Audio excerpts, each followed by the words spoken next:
जय श्री कृष्ण। सक्ताः कर्मण्य विद्वांसो यथा कुर्वन्ति भारत।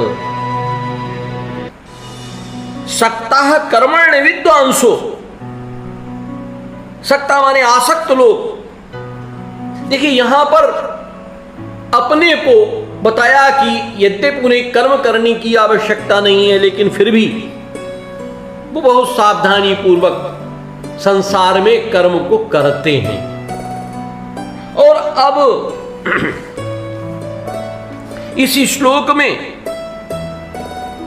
पूर्व में कर्मों को सावधानी के साथ न करने और उनका त्याग करने के कारण होने वाले परिणाम का अपने उदाहरण से वर्णन करके लोक संग्रह की दृष्टि से सबके लिए विहित कर्मों की अवश्य कर्तव्यता का प्रतिपादन किया गया। और अब भगवान ज्ञानी को कर्म करने के लिए प्रेरणा करते हैं। देखिए कैसे कहते हैं, सक्ताः कर्मण्य विद्वांसो यथा कुर्वन्ति भारत कुर्याद विद्वांस तथा शक्त कीर्षु लोक संग्रहम। ये भारत, सक्ताः माने कर्म में आसक्त, कर्मणि नित्य कर्मों में। जिस प्रकार कौन, अविद्वांसो, अविद्वांसा किसे कहते हैं, अज्ञानी। जिस प्रकार अज्ञानी जन फल की आसक्ति से कार्य करते हैं, सक्ता जिस प्रकार से अज्ञानी जन फल की आसक्ति से कार्य करते हैं, और उसी तरह विद्वान व्यक्तियों को क्या चाहिए। देखिए यहां पर दो प्रकार के व्यक्तियों के कर्मों का निरूपण किया गया है। उसी प्रकार से कुर्यात विद्वांस तथा, उस तथा भी उसी तरह से विद्वान मनुष्य को क्या चाहिए, असक्ताः चिकीर्षु लोक संग्रहम, कि वे लोगों को उचित पथ पर चलने के लिए अनासक्त रहकर कार्य करें, वो कर्मों में अपनी आसक्ति ना करें।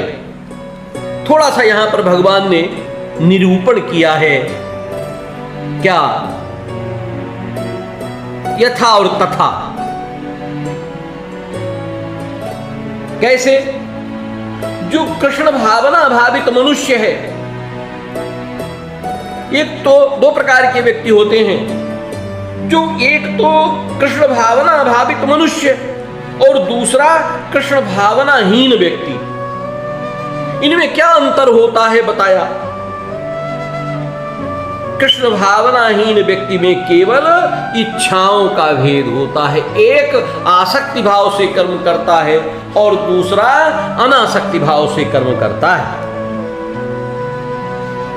क्योंकि अज्ञानी पुरुष भौतिक कार्यों में अत्यधिक आसक्त रहता है और कर्म को अपनी इंद्रिय तृप्ति के लिए करता है, परंतु कृष्ण भक्ति, जो कृष्ण भक्त है, वो आत्मतुष्टि के लिए कार्य करता है।